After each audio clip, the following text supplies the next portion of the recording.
There is a book so profound, so personal, and so terrifying that its author, the great psychiatrist Carl Jung, kept it hidden from the world his entire life.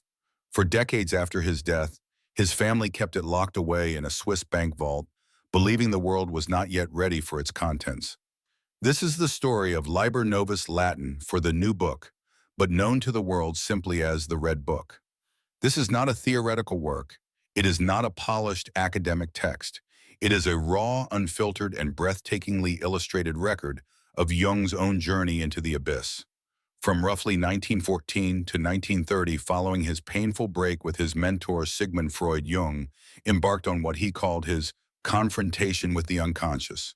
Fearing he was on the brink of psychosis, he chose not to run, but to turn inward and face the chaotic, powerful, and often terrifying figures that were erupting from his own soul. The Red Book is the log of that journey. It is where all of his later theories were born. The concepts we have explored, the archetypes, the collective unconscious, the shadow, the self, the process of individuation were not intellectual ideas for Jung. They were living, breathing realities he first encountered in the pages of this secret book. Today we have the rare privilege of taking a glimpse inside this sacred and dangerous text. This is not just Jung's story. It is a map of the heroic journey every soul must take to find its own truth. To understand why Jung undertook this perilous journey, we must understand the crisis he was in, both personally and collectively. The year was 1913. Jung had just endured a traumatic intellectual and personal breakup with his father figure and mentor Sigmund Freud. This left him professionally isolated and psychologically disoriented. At the same time, the world around him was teetering on the brink of World War I. A spirit of cold, sterile rationality and materialism had gripped Europe. The old myths and religions that had given meaning to human life for centuries were dying. God, as Nietzsche had famously proclaimed, was dead. Jung felt this barrenness in his own soul. He wrote, "I was living in a time that had no myth."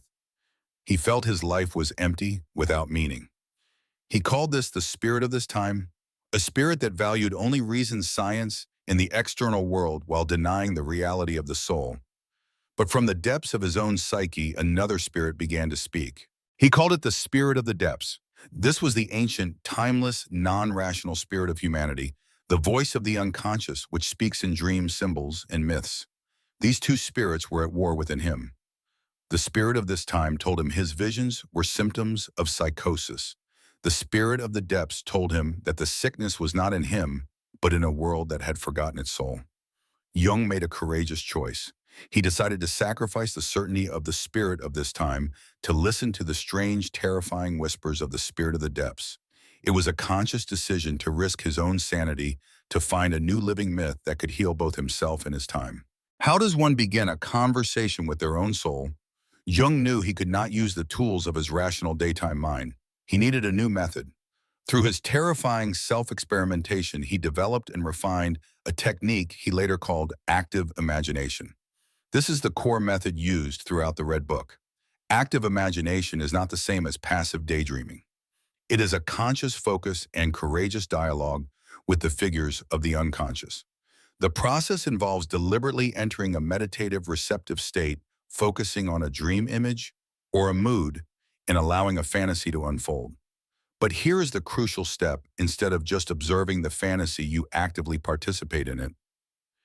You speak to the figures that appear. You ask them questions. You challenge them. You listen to their answers. You treat the inner world as if it were an objective reality. This requires an immense act of courage and a suspension of the ego's judgment. The ego wants to dismiss these figures as just my imagination.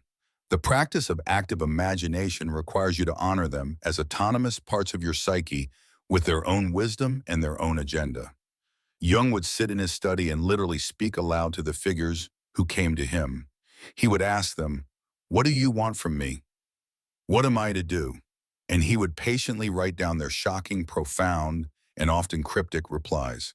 This was his way of building a bridge between the conscious and unconscious. He was no longer just the analyst observing from a safe distance. He was the explorer stepping through the looking glass into the strange living reality of his own soul. In his descent, Jung was not alone for long. The unconscious sent him a guide. This was one of the most important figures in the Red Book and in Jung's entire life, a figure named Philemon. Philemon first appeared in a dream as a wise old man with the wings of a kingfisher and the horns of a bull. He became Jung's inner guru, his master, his personal psychopomp or guide of souls. Jung's dialogues with Philemon form a central part of the Red Book. What was so revolutionary about this experience for Jung? It was the undeniable realization that Philemon possessed a wisdom that was not Jung's own. Philemon would say things that Jung's ego had not thought of, things that surprised and challenged him. This was the ultimate proof that the unconscious was not just a repository of repressed memories, as Freud had believed, but was a living, intelligent, creative reality in its own right. Philemon represented the archetype of the wise old man, a personification of the self, the divine knowledge that is inherent in the psyche. He was the guru Jung's soul needed when he had lost all external guides. He taught Jung to honor the reality of the soul, to differentiate between his own thoughts and the autonomous intelligence of the archetypes. Jung treated Philemon with the utmost respect.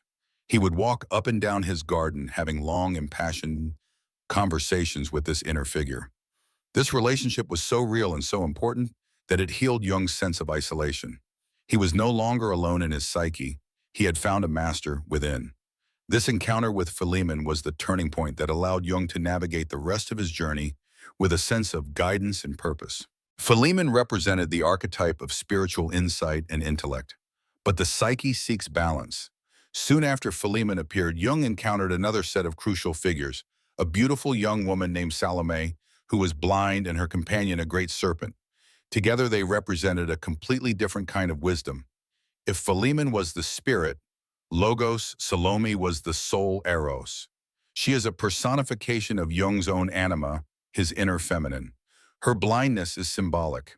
Her wisdom does not come from intellectual clarity or conscious sight, but from feeling, from instinct, from a deep, non-rational connection to life.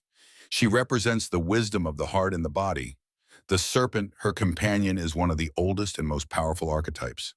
It represents primal, chthonic, earthly knowledge. It is the symbol of the deep instincts that are often feared by the conscious ego.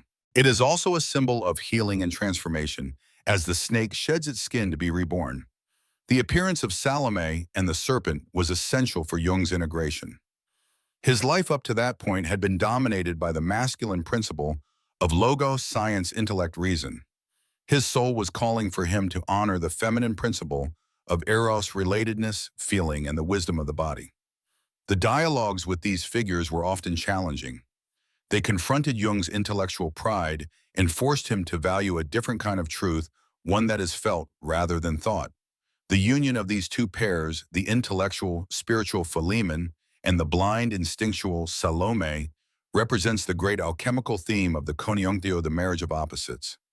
It was Jung's own soul forcing him to unite his head with his heart, to become not just a man of intellect, but a man of wholeness. The journey recorded in the Red Book was not a peaceful, beautiful reverie. It was often utterly terrifying. To open oneself to the unconscious is to open oneself to everything. And the unconscious contains not only gods and guides, but also monsters and demons. It contains the collective shadow of humanity. Jung's visions were filled with images of destruction, case, and death. He saw Europe covered in a river of blood, a prophetic vision that came just before the outbreak of World War I. He saw the figure of the hero Siegfried being killed, which symbolized for him the death of his own heroic conscious ego ideal. He journeyed into the land of the dead, where the souls of those who had died without finding meaning clamored for answers. He confronted figures of immense demonic power. He wrote that this was the hell that every Gnostic and alchemist spoke of, the necessary descent into the underworld, the negredo or blackening stage of the work. During this time, Jung was constantly afraid of going mad. He grounded himself by meticulously documenting everything. He would paint his visions in exquisite, painstaking detail and write down his dialogues in beautiful medieval calligraphy. This act of giving his visions concrete form was a way of containing their overwhelming power. It was his alchemical vessel. This is a crucial lesson from the Red Book. True individuation is not a love and light process. It requires the immense courage to face your own potential for darkness, for chaos, and for madness. It is not about avoiding the monster in the labyrinth. It is about walking and finding it and having a conscious conversation with that. For Jung knew that these terrifying figures were also parts of the psyche, disowned archetypes that held immense energy. And only by facing them could their destructive power be transformed into a creative and life-giving force. What was the purpose of this harrowing multi-year descent?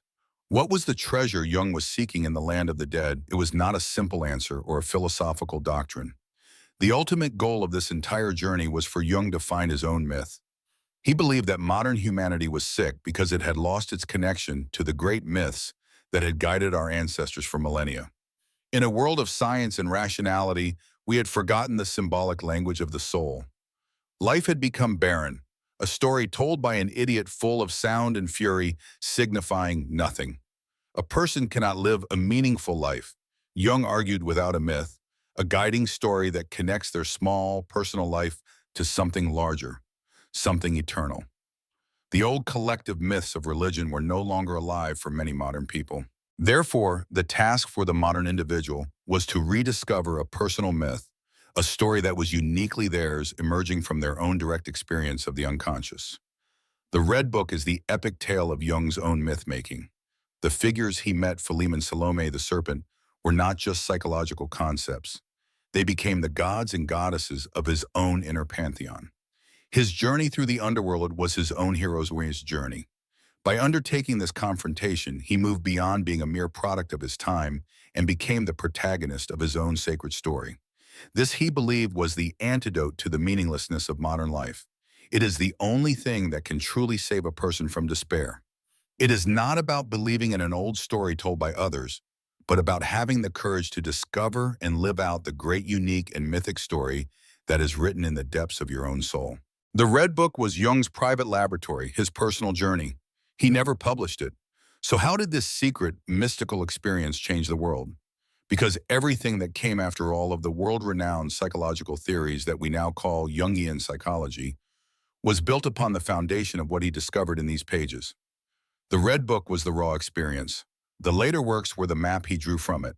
The terrifying and powerful figures he met in his visions were not left as mere fantasies. His rational scientific mind went to work. He began to see the universal patterns. He realized that the figures he was meeting were not unique to him. He saw them in the myths of all cultures, in the dreams of his patients, and in the art and literature of all of human history. His personal guide, Philemon, became the basis for his theory of the self and the wise old man archetype. His dialogue with Salome became his deep understanding of the anima. The monster he faced became his theory of the shadow. His entire journey of descent and integration became his roadmap for the process of individuation. And the method he used, active imagination, became a cornerstone of Jungian therapy. Without the terrifying, direct, impersonal experiences of the Red Book, his theories would have been just that, theories. They would have lacked the profound depth and authenticity that came from being lived. He did not invent these concepts. He discovered them firsthand in the dangerous, uncharted territory of his own soul. He was the first explorer, and the books we read today are the precious, life-saving maps he brought back for the rest of us. For more than half a century, the Red Book remained a secret known only to Jung's family and a handful of his closest colleagues. It was finally published in 2009, an event of monumental importance for the world of psychology. Reading it is a unique and challenging experience. It is not a self-help book. It does not offer easy answers or simple steps. It is a work of art, a prophecy, a sacred text. It is a testament to one man's incredible courage. So what is the ultimate lesson of the Red Book for us today? It is both a warning and an invitation. It is a warning that a life lived purely on the surface, guided only by the rational ego and the spirit of this time, is a life that is cut off from its own soul, a life destined for barrenness and despair. But it is also a powerful invitation.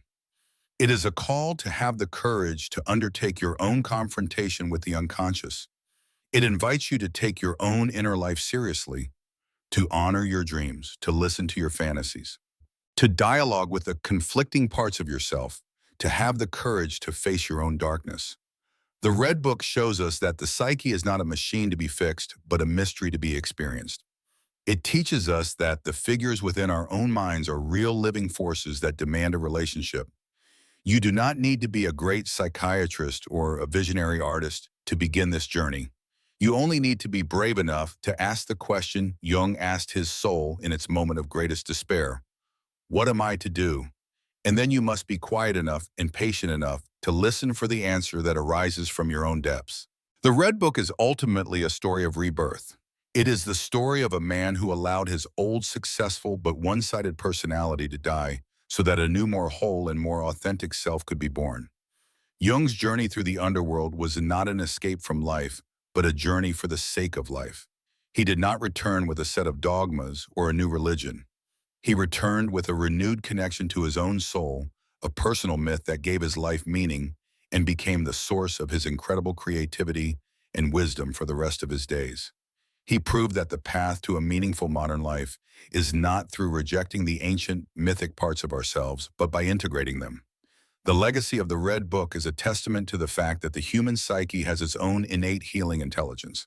It shows us that even in our darkest moments of crisis and disorientation, the self is at work guiding us back towards wholeness. It is an invitation for each of us to become the hero of our own story, to stop living the myth that society has written for us, and to start discovering the one that is written in the sacred, secret, and powerful Red Book of our own soul. The journey is terrifying, the journey is transformative, and it is the only journey that truly matters.